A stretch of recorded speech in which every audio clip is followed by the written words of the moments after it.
इस अध्यात्म ज्ञान से हमारा अंधेरा हटेगा अज्ञान का। अब हम अपने उस रास्ते पर चलेंगे। कबीर साहब कहते हैं, पीछे लग गया जाऊं था मैं लोक वेद के साथ, रास्ते में सतगुरु मिले है दीपक दे दिया हाथ।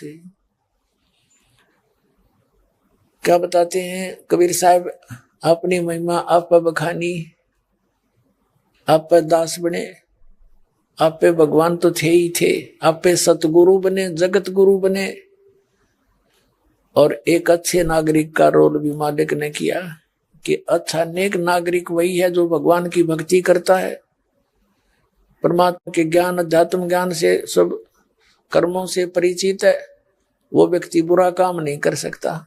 अच्छा नागरिक वही है जो अपने लोभ लालच में आके गलती ना करे और भगवान से डरे, वही अच्छा नागरिक है। भगवान से जो डरेगा उसको ज्ञान होगा सत्संग का और भक्ति कर रहा होगा, भक्ति की शक्ति से भी उसमें बल आता है, शक्ति आती है विकारों से लड़ने की, लोभ लालच में हाथ ना फूकने की। वो ज्ञान अड़ जाता है जब कोई गलती सोचता है करने की, ना बहुत गलत हो जाएगा। तो वो एक अच्छे नागरिक का रोल भी मालिक ने किया कि जैसे मेरी जो दिनचर्या थी ऐसी आप रखिए, भक्ति करते रहना, मालिक पर विश्वास करना, जो भगवान देवे उसी से दान भी करते रहना और जो रखे तो ही रहना, उसमें अग्रम अग्रम ना करना। पुण्यात्माओं, आप जी ने दीक्षा ले ली, अब आप हमारे बच्चे हो गए, वचन के बच्चे, वचन के पुत्र पुत्री, और जो माता पिता से उत्पन्न है वो नाद के पुत्र हैं उनके। अब वो नाद के तो माता पिता से संबंधित वो तो नाता अलग है, और ये वचन के पुत्र पुत्री हो गए। तो अब आपकी चिंता उस जिसके हम पुत्र पुत्री हो गए उसने चिंता है। अब जैसे आज जिसने नाम लिया है तो आज उसका जन्म है, आज से वो उसकी उत्पत्ति है, असली मनुष्य जीवन उसका आज प्रारंभ हुआ है। तो आप जी कोई 2 महीने का, कोई 6 महीने का बच्चा है, कोई 1 वर्ष का, कोई 2 वर्ष का, कोई 4 वर्ष का।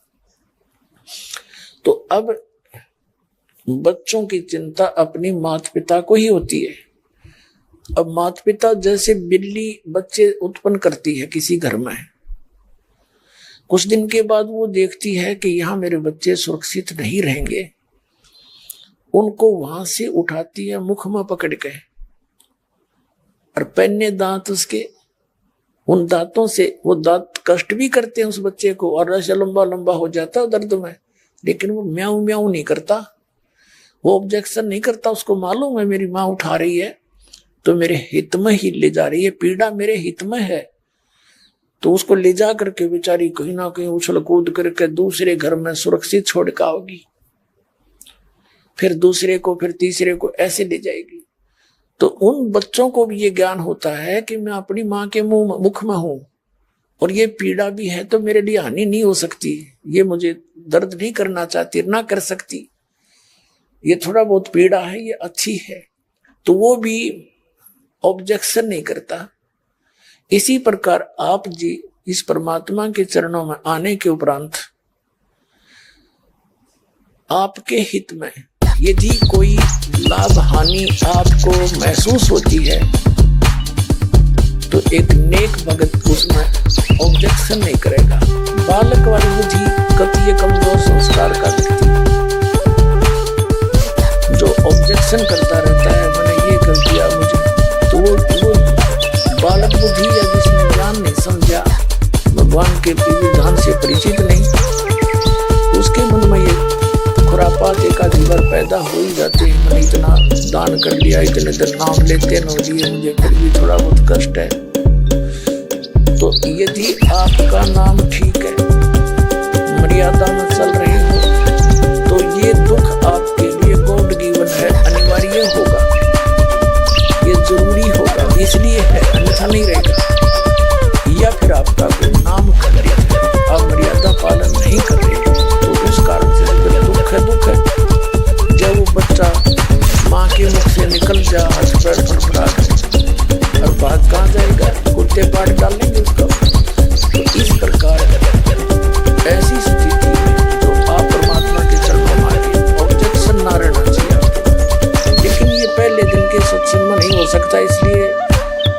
महात्मा कबीर परमेश्वर जी की कृपा से ये व्यवस्था उन्होंने कराई अपने बच्चों के लिए।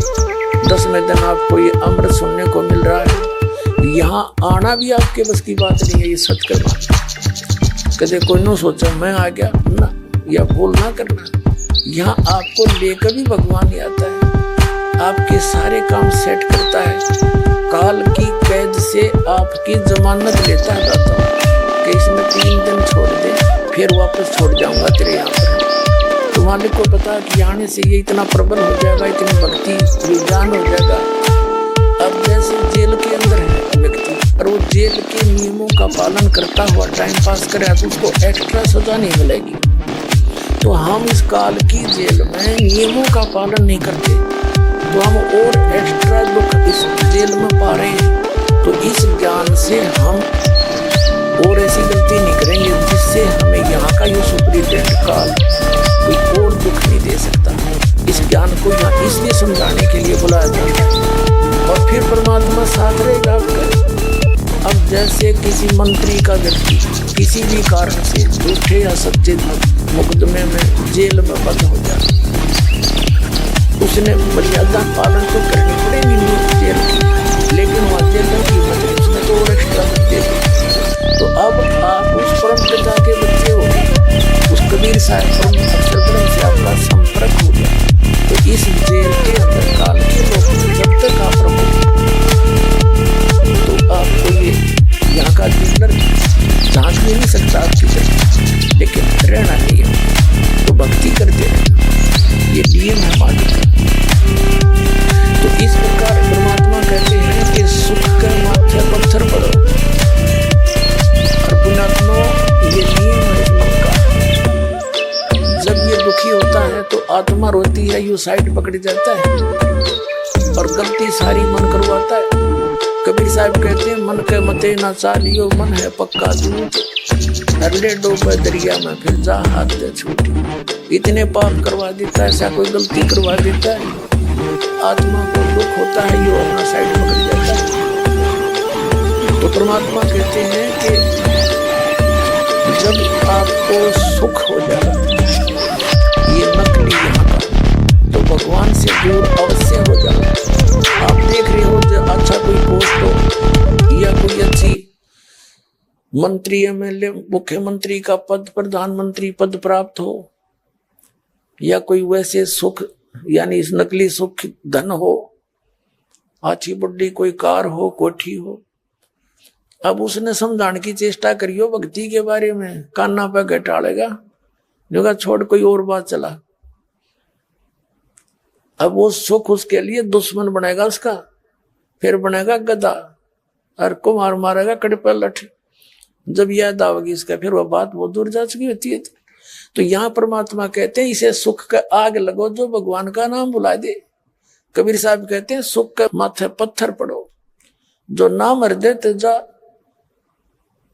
नाम हृदय से जावे और बलिहारी व दुख के जो पल पल नाम रटावे। तो भगवान आपको यहाँ से बचाने के लिए कुछ थोड़ा बहुत ऐसी होगा तो आप ही के संस्कार का यानी भयंकर कष्ट होना हो उसको थोड़े से में टालते रहेंगे और वो इतना ही वजन देंगे आप उसको सहन भी कर सको और मालिक की याद बनी रहे, आपका भय ना निकले और भाग्य का आपकी तो गलती ना कर दो। तो परमात्मा कहते हैं ऐसा दुख आप पे उदाहरण देते हैं, ऐसा दुख मालिक दिए रखना जिससे तेरा नाम याद रहे और उस सुख का आग लगे जिससे तेरा नाम भूल जा। ये 2 दिन के चोचले फिर पशु योनि में पटक देगा ठा के अपने पुण्य बर्बाद करवा के। तो इस ज्ञान से आपको ये समाधान होगा। अपने आत्मा भक्ति मुक्ति के दाता सतगुरु भटकत प्राणी फिरंदा, उस साहेब के हुक्म बिना नहीं तरवर पात हिलंदा। अब यहाँ कई शंकाएं आ जाती हैं, कई भक्त कहते हैं जो ज्ञान नहीं सुना उन्होंने, आपसे कुछ चर्चा भी कर लेते हैं बाहर के व्यक्ति, कहते हैं एक तरफ तो कहते हो कि भगवान के हुक्म बिना पत्ता भी ना हल है, फिर उसके हुक्म बिना पत्ता भी नहीं हिलता तो फिर कष्ट क्यों आते हैं, तो भगवान ही दे रहा है। तो पुण्यात्मा अध्यात्म इस सभी कर्मों से अपरिचित व्यक्ति तो कुछ भी बोल सकता है। सत्संग के माध्यम से आपको ये सर्व ज्ञान कराया जाता है। जब तक आप परमात्मा की शरण में नहीं आते तब तक तो आपको केवल आपका प्रारब्ध ही मिलेगा, और वो उसका विधान है तो भी पता नहीं हिल सकता। अब आप आगे भगवान की शरण में, परमात्मा की शरण में, उस परम अक्षर ब्रह्म की शरण में, तो अब जो आपके साथ होगा उसके हुक्म बिना नहीं हो सकता। कैसे नहीं हो सकता? परमात्मा कहते हैं, कबीर साहब जी अपनी महिमा आप बताते हैं, अपने विधान को आप ही हमें ज्ञान कराते हैं, और कहते हैं जैसे आदरणीय गरीबदास साहिब जी को उन्होंने ज्ञान कराया, सतलोक दिखाया, भगवान से परिचित कराया, तो उन्होंने क्या बताया है? गरीब काल जो पीसे पीसना, ये जोरा है पनिहार, ये दो असल मजदूर हैं मेरे सतगुरु के दरबार। काल डरे करतार से, जय जय जय जगदीश, ये जोरा जोड़ी झाड़ता पगरज डारे शीश। क्या बताते हैं गरीबदास साहिब जी कबीर परमात्मा से परिचित होकर कि यहाँ का जो ब्रह्म है, सरपुरुष है, 21 ब्रह्मांड का मालिक, ब्रह्मा विष्णु महेश के पिता, ये यहाँ के सर्वे सवा है, क्योंकि ये इसने तप करके यो राज 21 ब्रह्मांड का प्राप्त कर रखे। और जो प्राणी इस परमात्मा की शरण में आ गया, वैसे तो जो शरण में नहीं उनके तो ब्रह्मा विष्णु महेश को हम सुप्रीम पावर मानते थे, इनकी भी इसके आगे कतई नहीं चलती। यानी यहाँ का ये प्रावधान है। और जब हम कबीर साहब की शरण में आएंगे तो गरीबदास साहब जी कहते हैं कि काल तपी से पीसना, पीसना यानी पहले चक्की चलाया करते थे राजाओं के नौकर नौकरानियां, और कहते हैं जोरा है पनिहार, पनिहार माने पानी भरते थे, पहले कुओं से लाती थी नौकरानियां, राजाओं के जल भरती थी। और गरीबदास जी कहते हैं ये दो असल मजदूर हैं मेरे कबीर भगवान के दरबार।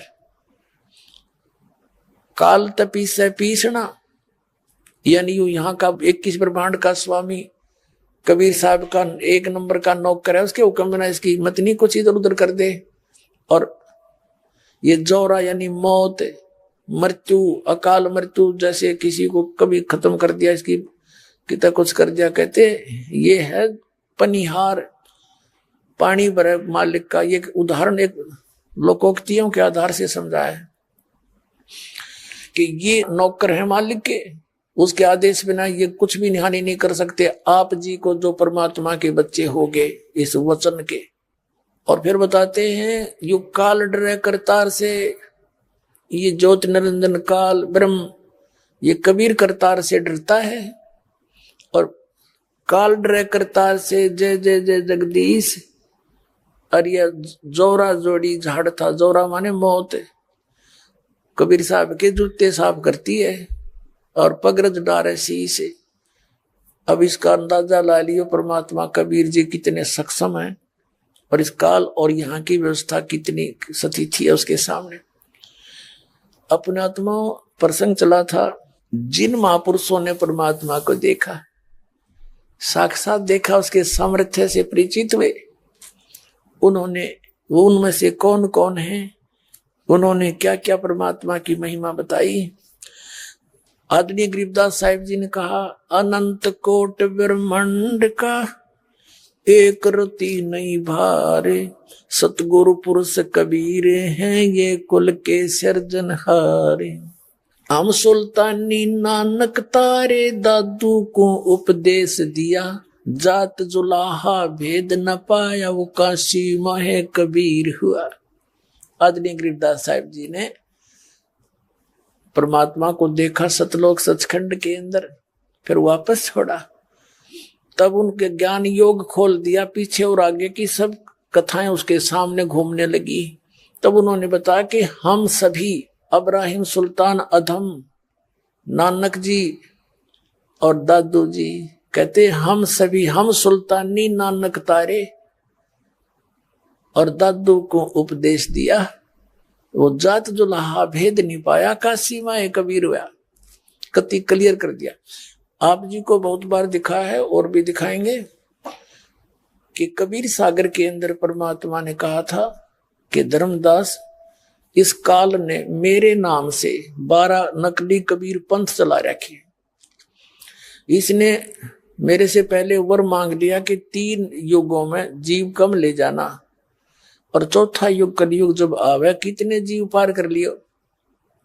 जब मैंने यस कर दी, तथास्तु कर दी, तो इसने आंख बदल गया, एकदम तेवर बदल के कहने लगा कि जाओ जोग जीत संसारा, जीव न मान कहा तुम्हारा, 12 पंथ करूं मैं साजा, नाम तुम्हारा ले करूं आवाजा, और 12 पंथ नाम जो लेंगे वो मेरे मुख में आन समोई। 12 पंथ नाम जो ले ही सो मेरे मुख में आन समोई। जीव न माने कहा तुम्हारा, जोग जीत बेसक जा संसारा, जीव तुम्हारा कहा न माने, हमरी ओढ़ हो बाद बखाने। तो परमात्मा ने कहा था ठीक है, तू अपना कर जो तेने करना है, कलयुग में माप देख लूंगा मैंने क्या करना इनको समझाने के लिए।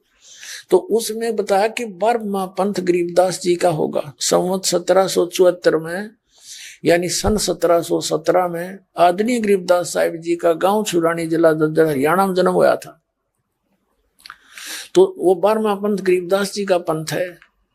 उसमें कहा कि मेरी महिमा की वाणी पुनः प्रकट कराऊंगा मैं, क्योंकि जैसे आदरणीय नानक साहिब जी, परम पूज्य कबीर परमेश्वर जी और आदरणीय धर्मदास साहिब जी ये समकालीन थे, और काल ने ये कही रखा था कि मैं अपने दूत भेज के तुम्हारे इस ज्ञान को बहुत कुछ उड़झा दूंगा जो तुम बता कर चले हो।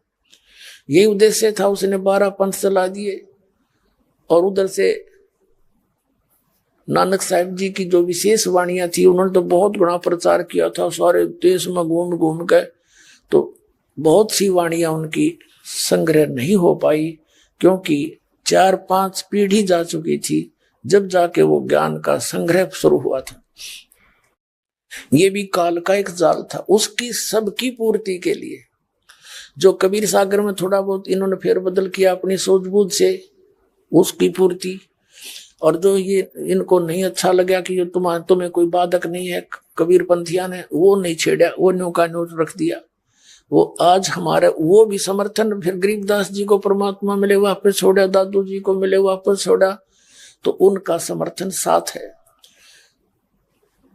तो कहने का भाव ये है कि गरीबदास जी के द्वारा परमात्मा ने कहा था मैं अपनी महिमा की वाणी पुनः प्रकट करवाऊंगा, वो उसमें प्रकट होगी। और उस गरीबदास वाले पंथ में गरीबदास जी का पंथ चल पड़ेगा। 12 पंथ हम ही को जावे, अस्थिर घर का मरम नहीं पावे, 12वें पंथ हम ही चलावे। 12वें पंथ में, गरीबदास वाले पंथ में कबीर साहब ने कहा परमेश्वर ने कि हम आएंगे और सभी पंथों को मिटा के एक पंथ चलाएं। परमात्मा ने ये दास भेज दिया। तो कहने का भाव ये है कि आदरणीय गरीबदास साहिब जी ने बताया कि हम सुल्तानी नानक तारे, और दादू को उपदेश दिया, जात दुलाहा भेद नहीं पाया, वो का सीमाएं कबीर हुआ। अपने आत्मा इन महापुरुषों ने जिनको परमात्मा मिले उन्होंने उस परमेश्वर की महिमा कैसे बताई है। आदरणीय दादू साहिब जी बता रहे हैं, जो जो शरण कबीर के वो तिरगे अंत अपार, दादू गुण के ता कहूं कैत न आवे पार।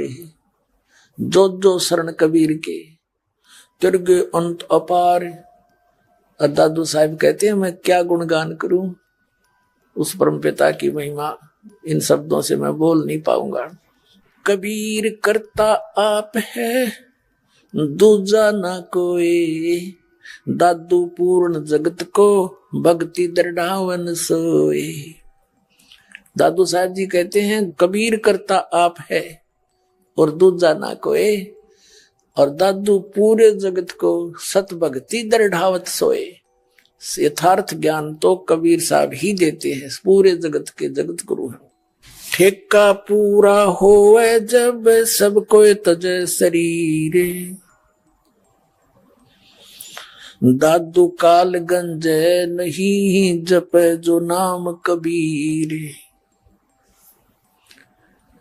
दादू साहब कहते हैं कि जब मनुष्य का यो ठीक का समय पूरा होगा, शरीर का अंत होगा, सभी शरीर त्याग कर जाएंगे, और लेकिन जो परमात्मा कबीर जी की शरण में होंगे उनके काल निकट नहीं आ सकता। कबीर साहब भी कहते हैं, आए हैं सो जाएंगे ये राजा रंग फकीर, एक सिंहासन चढ़ चले एक बंधे जात जंजीर। जो सत भक्ति नहीं करते और भक्ति बिल्कुल नहीं करते, उनको तो यम के दूत अपराधियों की तरह जैसे पुलिस पकड़ कर ले जाती है, उनको ऐसे ले जाएंगे। और जो कबीर परमात्मा की शरण में है उनके काल निकट नहीं आ सकता, यम के दूत निकट नहीं आ सकते। एक भक्त बता रहा था, कहने लगा जी मैं सत्संग सुनता था, मुझे दृढ़ विश्वास हो चुका था, बिल्कुल जो बताया सारी सच्ची है, सत्य तो है ही, लेकिन हम कद इस सत्य को सत्य स्वीकार करके दृढ़ होंगे, वो समय लगेगा। बालक को कुछ समय लगता है, सच्चाई उसकी बुद्धि कब कैच करती है। जैसे छोटा सा बच्चा होता है और पेन उठाकर कहता है पिताजी ये क्या है, वो कहता है बेटा पेन है, वो कहता है पेन है, पेन है, वो कहता कहता उसको रख कर चला जाता है, और पिता उसको बता ही रहा है कि ये पेन है, लेकिन उस समय उसकी बुद्धि स्वीकार नहीं करती, वो बालक इतना है। फिर जब वो बच्चा बड़ा हो जाता है, उसकी बुद्धि विकसित हो जाती है, तो उसको कहते हैं बेटा पेन लाना, बेटी पेन लाना, उठा के दौड़े जाते हैं बच्चे और पेन उठा के ले आते हैं। और पहले उनकी वो बुद्धि इतनी विकसित नहीं थी कि पिताजी जो कह रहे हैं वो ये भी नहीं मान सकते कि पिताजी गलत कह सकते हैं, और उनकी बुद्धि भी कैच नहीं कर रही थी वो है क्या, पेन के है। तो पुण्यात्माओं, जब तक आपकी बालक बुद्धि है तो तब तक तो आप इस दास के वचनों को गलत भी नहीं मान सकते और समझ भी नहीं पाते कह के रहे हैं, क्योंकि आप बच्चे हो गए भगवान के। फिर जब आपकी या खत्म हो जाएगी 1 2 4 10 सत्संग सुनने के बाद, या खत्म हो जाएगी, फिर देखना, फिर तो जो दास बोलेगा आपकी बुद्धि आगे से आगे चलेगी। कहाँ सही कह रहे हैं। वो भक्त कह रहा था कि मैं सत्संग भी सुनता था, और फिर क्या हुआ कि एक दिन मैं रात को सो रहा था, सोता था, जैसे 2 भयंकर सी आकृति के व्यक्ति आए और मुझे पकड़ कर ले चले, अक्सर तुझे याद किया है। मैंने सोचा किसने याद कराया है ना, वो बताओ, और बड़ी स्पीड से हम जान लग रहे, उड़े वो आकाश में उड़े जावे। मेरी समझ में आया कि ये यम के दूत तो नहीं है। मैंने पूछा रहा तुम यम के दूत हो? कहा हम यम के दूत हैं। फिर कहाँ ले चले मुझे कि धर्मराज ने बुलाया है। मुझे याद आ गया कि धर्मराज तो हमें बुला ही नहीं सकता। कहते हैं सतगुरु शरणा आके धर्मराज डर कैसा। तो मैं उनके झटकम पटकम हुआ, अब छोड़ो मुझे। नो करते करते हम उस धर्मराज के आसपास पहुंच गए बिल्डिंग के, और गुट्टम गुट्टा खूब मेरे उसकी खूब हुई। मैं कहूं तो मैंने ले जा नहीं सकते, मैं परमात्मा का शेष हूं, कबीर साहब की शरण में हूं, उनका शेष हूं, तो मुझे नहीं पकड़ सकते, थारा भूल लाग रही है। फिर वो भी डर गया, इतना कॉन्फिडेंस से जब आदमी बात कर रहा है, तो बोला तू रो क्या चले, तुम्हारे खड़े रो, मैं पता कर रहता हूं। वो गया उस बिल्डिंग सी में, वहां जाकर पूछा जी कैसे ऐसे कह रहा है। नु तुम मुझे ले जा नहीं सकते। नु बोला उस धर्मराज ने फिर देखा दोबारा अकाउंट, नु बोला रे बीमारी ने छोड़ दो, मन नहीं मरवाओगे तुम, इसको छोड़ो वापस। वो व्यक्ति भाग्या आया वापस। नु बोला छोड़ दे, इसने आदेश है, इसको नहीं पकड़ना था, तुमने गलत लिया है, दूसरा था वो और व्यक्ति है कोई, वहां मरो तुम जाके। नु बोला मैं उन्हें पटक दिया ऊपर थे भागड़ थे, और मैं न्यू आऊं उथल पुथल होता, आंखें खुली मेरी तो पसीनम पसीना हो रहा, और काफी देर तो मेरे ये सतुर शरीर के अंग भी काम नहीं कर रहे थे, ऐसी स्थिति हो गई थी। 2-3 मिनट 5 मिनट के बाद मैं एकदम फड़फड़ाया। जब मुझे याद आया कि आज तो मेरी टिकट कट गई थी भाई, जब शरण मना होता था, परमात्मा ने एक्सटेंशन की मेरी। इतना दृढ़ विश्वास हो गया, क्योंकि साची तया सैदो दास बोल रहे, कोई डूम बाट के गीत नहीं, सदग्रंथों के प्रमाण और परमात्मा के बताए ज्ञान, और जिन महापुरुषों ने आंखों देखा वो जो का तो विधान आपके रूबरू कर रहा है। इसमें इतनी भी मिलावट नहीं, सारी साची है। आपकी ऐकत खत्म होगी, उसकी इंतजार है। ठिका पूरा होए जब सब कोई तजे शरीर, दादू काल गंज नहीं जपे जो नाम कबीर। आदमी की आयु घटे तब यम घेर आए, सुमरण किया कबीर का दादू लिया बचाए। मेट दिया अपराध सब आ मिले छन माही, दादू संग ले चले कबीर चरण की छाही। सेवक देव निज चरण का दादू अपना जाने, बरंगी सत कबीर ने कीन्या आप समाने। अब जैसे ये भरंग मता कहते हैं, ये जम्मू वाला है कि श्री मधु परमहंस जी, वो क्या कहते हैं, बोले ना बोला जाता वो आदि शब्द सार शब्द, ना सुनन में आता, वाणी का विषय नहीं। भले आदमी, फिर आपको कैसे पता लग गया जब कुछ कहने का ना सुनन का, और कान में को हूं कर देता हूं। ये भरंग मता है। अब भरंग मता तो दादू साहब बता रहे हैं कि अपना ज्ञान सुना सुना के मुझे भी अपने जैसा ज्ञानी बना दिया। जैसे धर्मदास जी को इतना ज्ञान सुनाया, और फिर धर्मदास जी भी फिर वो ज्ञान सुनाने लग गए। इसको कहते हैं भरंगमता। ये हूं भरंगमता नहीं है। बार बार ज्ञान को जैसे दास आपको बनाने लग रहा अपने जैसे, जिसने 2-3 वर्ष हो गए, वैसे बुद्धिमान तो जल्दी समझ जाते हैं, पुस्तक पढ़ के आते हैं, तो वो अपनी तो चिंता भूल जाते हैं। इन्हों सोचे और भी कोई हमारे संपर्क में आ जा, भाई बहन बेटी रिश्तेदार, उसको भी वो सुना दे जो ज्ञान दास से सुन कर गए। ये है भरंगमता, अपने जैसे ही विद्वान बना लिए। सेवक देव निज चरण का दादू अपना जाने, बरंगी सत्य कबीर ने कीन्या आप समाने। दादू अंतर्गत सदा छन छन सुमरण ध्याने, वारू नाम कबीर पर पल पल मेरे प्राण।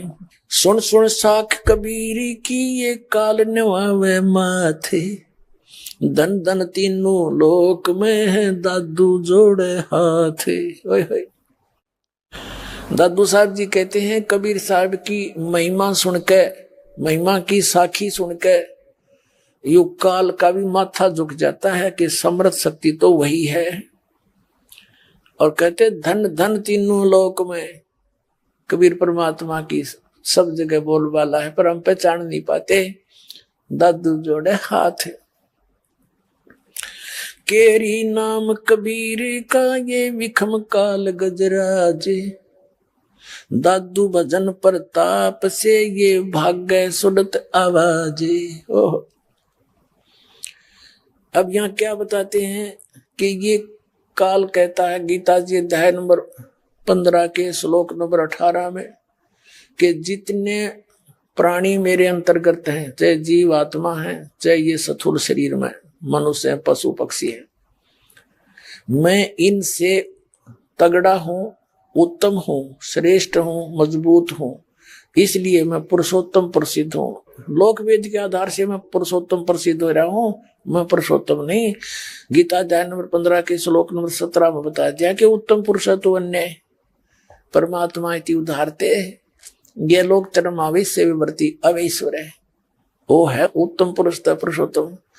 तो यहाँ क्या बताते हैं दादू साहब जी, कैसे डिफाइन कर रहे हैं, परिभाषित करते हैं परमात्मा की महिमा कबीर जी की।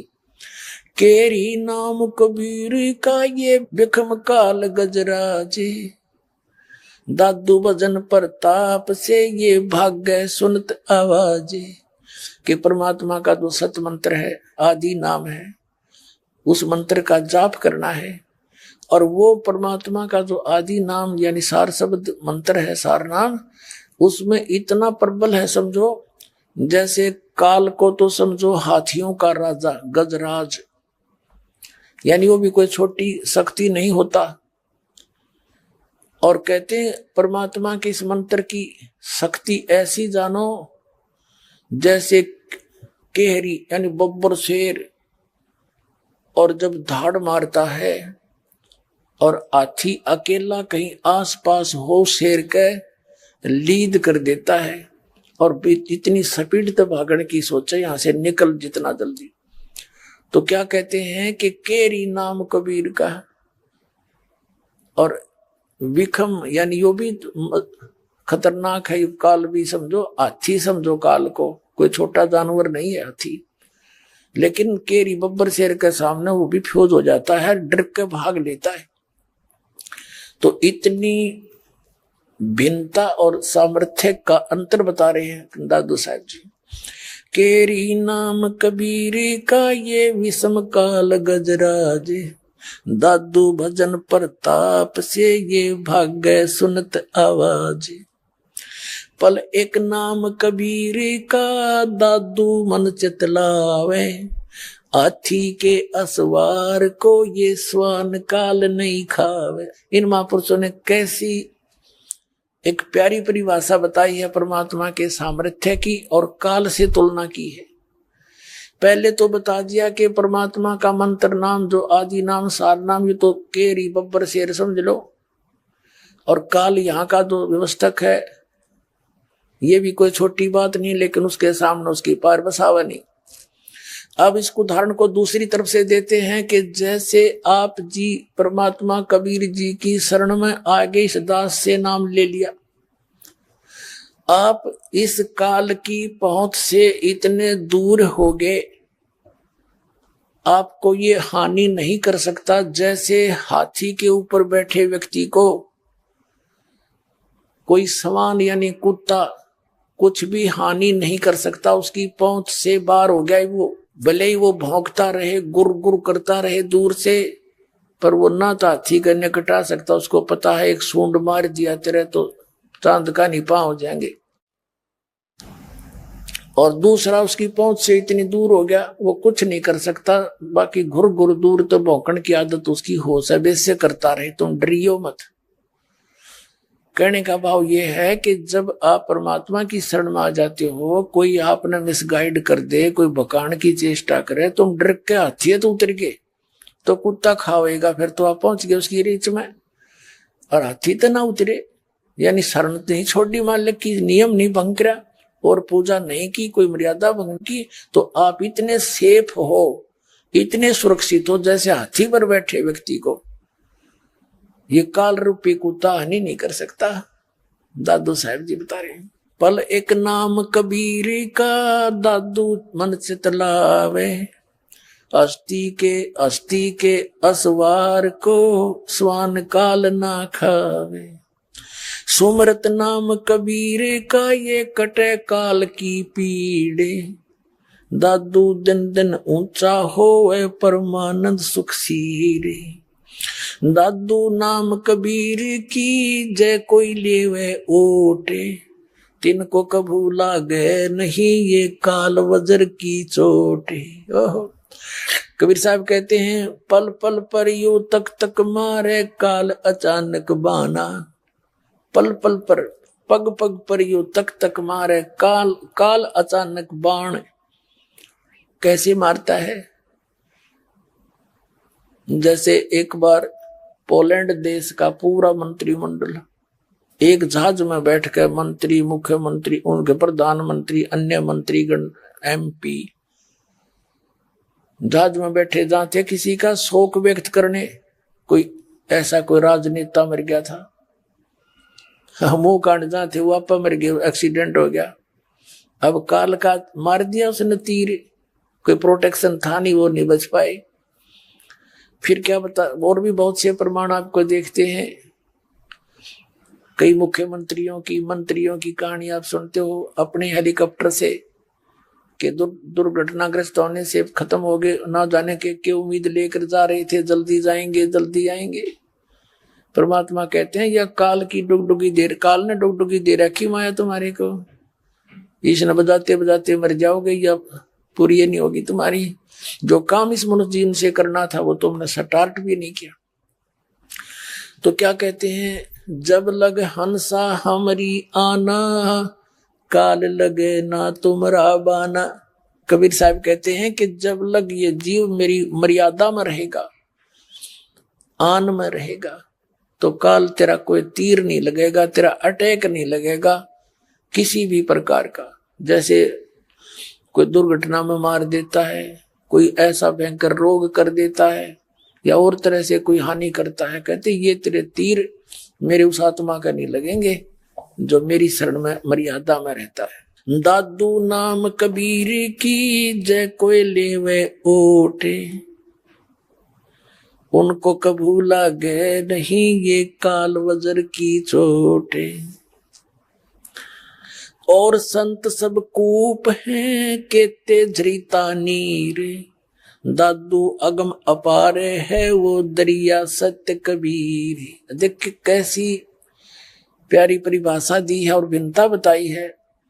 जैसे हम अपने कबीर परमात्मा की लीला सुनाते हैं, उन्होंने ऐसा कर दिया। सिकंदर लोधी ने एक ज्ञापन गऊ काट दी थी, गर्भवती गऊ को कटवा दिया था और कहा था कि इसको जीवित कर दे, यदि तू भगवान है, अल्लाह है। तो परमात्मा ने दोनों, कबीर परमेश्वर जी ने माँ और बेटा, गऊ और बच्चा दोनों जीवित करके दूध की डेग भर दी थी, बाल्टी ठोक दी। सिकंदर लोधी ने महर्षि रामानंद जी की गर्दन काट दी थी, क्योंकि रामानंद जी ने कुछ अपशब्द कह दिए थे मुसलमान धर्म के विषय में, और सिकंदर लोधी मुसलमान बादशाह था, गुस्से में आकर उसकी गर्दन काट दी थी। कबीर साहब ने उसके सामने रामानंद जी की वह गर्दन न्यों की नो जोड़ दी और जीवित कर दिया था। बोलो सतगुरुदेव।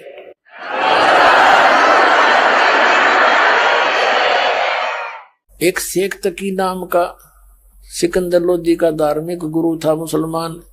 वो कबीर साहब की महिमा से ज्यादा अक्षुब्ध रहता था, खिन्न रहता था। वो चाहता था किसी प्रकार कबीर जी को नीचा दिखाऊं, ताकि सिकंदर लोधी राजा की नजरों से ये गिर जावे और तेरी प्रभुता फुल बनी रहे। उसने अपनी उसकी नौकरी की चिंता होगी कि कहीं राजा इसको स्वीकार कर ले और तू धार्मिक गुरु ना रहे। अब 2 फकीर और 2 वजीर, उनकी कदे तालमेल नहीं मिला करे। लेकिन वह गलती थी शेख तकी की, वो परमात्मा को एक फकीर मान रहा था, उनके संत मानता था। उसने एक दाव खेला कि मैं कबीर को तब मानूंगा ये खुदा है, मेरे सामने कोई मुर्दा जिंदा करे। तुम कहते हो कि इसने स्वामी रामानंद को जीवित कर दिया, मैं नहीं मानता, मैं वहां नहीं था। सिकंदर लोधी घबरा गया। उसने सोचा ये मुसलमानों को मेरे विरुद्ध कर देगा।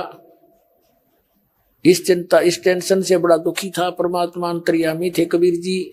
सिकंदर लोधी से पूछा कि हे राजन, आप किस टेंशन में हो? उसने बताया कि भगवान, ये मेरा शेख तकी जो धार्मिक गुरु है, ये मेरा सिर का दर्द है। अब इसने ये कंडीशन रख दी है कि मैं कबीर जी को तब मानूंगा ये ऐसे कोई मुर्दा जीवित करे। और परमात्मा, मैं आपको छोड़ नहीं सकता, क्योंकि आपने मेरे सामने ऐसी लीला कर रखी हो, अल्लाह ही कर सकता है। मेरे जलन का रोग आपने ठीक करा परमात्मा, मैं सिर पटक पटक कर मरूं था। बताओ मैं कैसे आपसे दूर हो सकता हूं, पर यूं मुझे जीर्ण नहीं देता दाता। अब इसने ये समस्या पैदा कर दी, आपको मैं छोड़ नहीं सकता, आपसे आपको दूर नहीं कर सकता। और इधर ये मेरे राज में बिल्कुल खलबली मचा देगा। इसने ये कह दिया है कि नहीं तो मुसलमानों को बता दूंगा जाके कि काफिर को लिए फिर रहा है। और ये कहे कोई मुर्दा जिंदा करे कबीर में जो मानो भगवान अल्लाह है। कबीर साहब ने कहा ठीक है भाई, कोई मुर्दा ढूंढ लाओगा, कह दे इसने। कुछ परमात्मा की दया हुई, दरिया के किनारे खड़े थे सैनिक भी, राजा भी, शेख तकी भी। तभी एक बालक का शव जो घर वालों ने अंतिम संस्कार करके बहा दिया था। कुछ ऐसे कबीले हैं जो न तो जमीन में गाड़ते हैं मुर्दे को, और न सभा करते हैं, वो जल प्रवाह कर देते हैं। उसकी आयु खत्म हो गई थी, जल प्रवाह कर दिया, तो परमात्मा ने उसको जीवित कर दिया, उस लड़के को। उसकी बुद्धि ठीक लाने के लिए और सिकंदर लोधी की टेंशन खत्म करने के लिए। कबीर साहब अपने भगत की टेंशन नहीं देख सकता, दोस्त की शरण में आ गया, सत्कर मान लियो। फिर वो भगवान कहाँ सुख सागर कैसे हुआ, ये हम टेंशन में ग्रस्त रहेंगे। लेकिन हम थोड़ी टेंशन को भी घना मान ले, वो हमारी नालायकी होगी। लेकिन जिस समय आपके ऊपर कोई आपत्ति आने का समय आएगा, आपके पास खड़ा दिखाई देगा दाता, और आपको महसूस करा देगा कि भाई सचमुच तो परमात्मा बिना यूं काम हो नहीं सकता। तो कहने का भाव यह कि उस सिकंदर लोधी की टेंशन उस पर देखी नहीं कि परमात्मा पे है। उस लड़के को कहा कि हे जीवात्मा जहां भी है, तो कबीर हुक्म से, पहले तो कहा कि तू जहां वापस आ जा, कबीर हुक्म से जहां भी है तू वापस आ जा और इसमें प्रवेश कर बाहर आ जा। अब मुर्दा बहुत आगे चला गया था, जल में बहता हुआ, परमात्मा ने ऐसे संकेत किया, वापस आ गया जैसे इंजन की नौका चलती है। और आके परमात्मा ने कहा कि इसमें हे जीवात्मा जहां भी है तू, इस वाली इसमें प्रवेश और बाहर आ जा। कबीर हुक्म से उसी समय बच्चे में कंपन हुई और जीवित होकर बाहर आके प्रणाम किया परमात्मा को। बोलो सतगुरुदेव।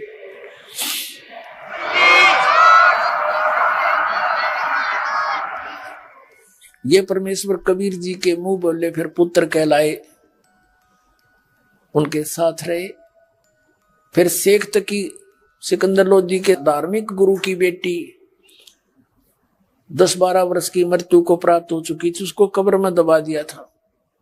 शेख तकी ने दूसरी कंडीशन रख दी कि ये जी मेरी लड़की ने जीवित कर देगा कबीर तो मैं मान लूंगा ये अल्लाह है। वो लड़का तो सदमे में था, वो तो इस जंतर मंतर करके जीवित कर दिया। अब यह समस्या फिर खड़ी कर दी सिकंदर लोधी, फिर चिंतित। परमात्मा ने फिर कारण पूछा, कारण का पता लगा। तब कहा कि शेख तकी ने कह दो, मुनादी करवा दिया आसपास सारे को, इस दिन मेरी लड़की को, शेख तकी की लड़की को कबीर परमेश्वर जी जीवित करेंगे। सब जगह डंडोरा पिटवा दिया, लाखों लोग इकट्ठे हो गए, कोई हजारों की संख्या में। तब परमात्मा ने कब्र फुड़वा के पहले तो शेख तकी से कहा कि तू कर ले जंतर मंत्र के दे, फिर नंबर बनावे। सभी व्यक्तियों ने कहा महाराज इसके पास कुछ होता तो अपनी बेटी ने कौन मरण दे,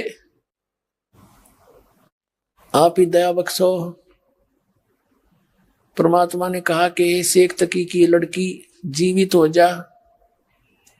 कोई रिजल्ट नहीं हुआ। दोबारा फिर कहा, तीसरी बार फिर कहा शेख तकी की बेटी जीवित हो जा, नहीं हुई।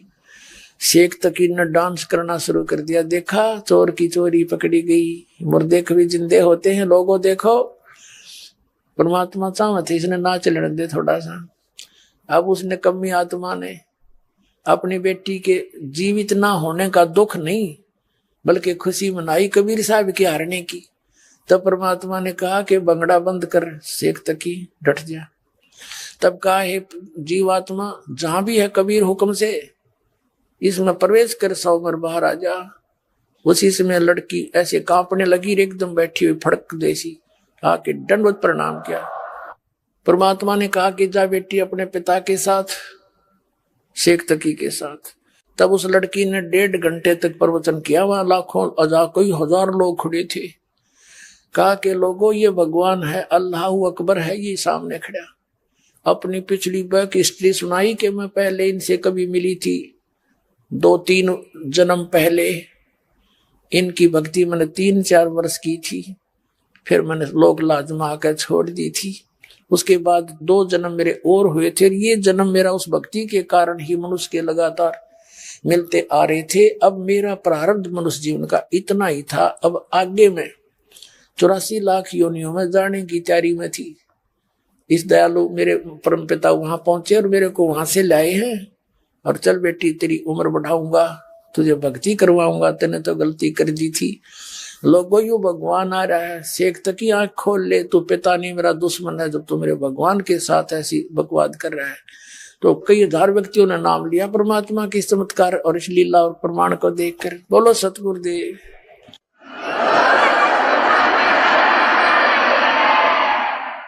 अपना आत्मा जो प्रसंग चला है कि और संत सब कूप हैं केते जरीता नीर, दादू अगम अपार है वो दरिया सत कबीर। जैसे हम किसी और भी संतों के छोटे मोटे चमत्कार सुनते रहे हैं, उन्होंने ऐसा कर दिया ऐसा कर दिया। हम भगवान श्री कृष्ण जी को परम शक्ति मानते रहे हैं, और किस कारण से कि उन्होंने मोर ध्वज के पुत्र ताम्र ध्वज को आरे से चिरवा के 2 फाड़ करवा दिया, मृत्यु होगी, फिर उसको जीवित कर दिया। तो हमने इस आधार से उनको भगवान मान लिया। परमात्मा कबीर जी ने बताया धर्मदास, क्योंकि वो धर्मदास जी हमारे जैसा कृष्ण पुजारी राम पुजारी था, तब परमात्मा ने बताया कि धर्मदास आपके श्री कृष्ण जी ने मोर ध्वज का लड़का तो जीवित कर दिया, आप पर कटवा के अपनी बहन के यानी अपने सगे भांजे सुभद्रा के पुत्र अभिमन्यु को वो जीवित नहीं कर सका। जब चक्रव्यूह में युद्ध में मारा गया महाभारत में, सुभद्रा रोए, श्री कृष्ण रोए क्यों भांजा मर गया, और सारे 5 पांडव रोए क्योंकि उनका कुल नाश हुआ था। श्री कृष्ण क्यों ना जीवित कर सका, उसको क्यों नहीं किया, वहां आवश्यकता थी, और वहां के पंगा पाया जाकर मारा रब पर जीवित कर दिया, ये क्या मतलब, वहां क्यों नहीं जीवित किया। तो धर्मदास जी ने कहा परमात्मा हमारी तकल काम करती नहीं, आप बताओगे क्यों नहीं किया। तो परमेश्वर कबीर जी ने कहा कि ताम्र ध्वज लड़के के आयु शेष थी, उसके सांस शेष थे, और अमर शेष थी, इसलिए उसको काट कर जीवित कर देना ये एक छोटी सी सिद्धि होती है। और अभिमन्यु का आगे प्रारब्ध नहीं था, उसकी उम्र नहीं थी, इसलिए वो जीवित नहीं कर सका। अपने आत्माओं, यहाँ दादू साहब जी क्या कहना चाहते हैं, और संत सब कूप हैं, कूप माने कुएं टाइप के, यानी थोड़ा सा काम, कुएं का काम अपने सत्र का है, पानी पीने के काम आ सके, सिंचाई में काम नहीं कर सकता, और सिंचाई में काम ना करे तो पानी पीन तक ये काम चलेगा, फिर पानी पी गए मर जाएंगे आदमी। तो दादू साहब कहते हैं कि और जिन संतों की तुम लीला महिमा सुनते हैं, उन तो समझ लो, कोई तो कुआं समझ लो, कुएं से जल आवश्यकता जितनी उतना ही दे सकता, ज्यादा नहीं, उसकी अक्षमता है। और कुछ ये जरीता यानी झरने छोटे मोटे थोड़े बहुत क्षेत्र में कोई नाला बन के चल पड़े आगे खत्म, तो उनसे इतना ही लाभ है। और संत सब कूप हैं केते जरीता नीर, दादू अगम अपार है वो दरिया सत कबीर। कबीर परमात्मा को दरिया जानो, दरिया जिसका पानी का वार पार नहीं, नहर भी निकाल लो, ट्यूबवेल भी बहुत नहा लो, धो लो, कपड़ी सिंचाई कर लो, और फिर भी जल अंत नहीं होता। अब जैसे श्री कृष्ण जी ने सुदामा जी को थोड़ी सी राहत दे दी, 2 मुट्ठी चावल खा के, प्रोसीजर यही है सभी का, पहले मालिक का अपना भोग लगाते हैं, फिर बख्शीश करते हैं। एक सुदामा का महल बना दिया, इतना काम तय एक मंत्री करवा दिया अपने मित्र का, यहाँ का वर्तमान का मंत्री और मुख्यमंत्री बनवा दे। लेकिन भगवान श्री कृष्ण ना सुदामा का मोक्ष कर सके, ना अपना करवा सके, क्योंकि वो साधना नहीं उनके पास। और कबीर परमात्मा ने क्या किया था कि एक तैमुरलंग नाम का लोहार था, कति गरीब, और इतने उसकी माता की आत्मा बहुत अच्छी थी, अतिथि कोई भी आ जाता था उसको भोजन अवश्य कराती थी। कई बार तो ऐसी अतिथि होगी माँ बेटा भूखे सो जाया करते थे, अतिथि को भोजन करा देते थे, सब खिला देते थे जैसा। तो एक दिन परमात्मा गए,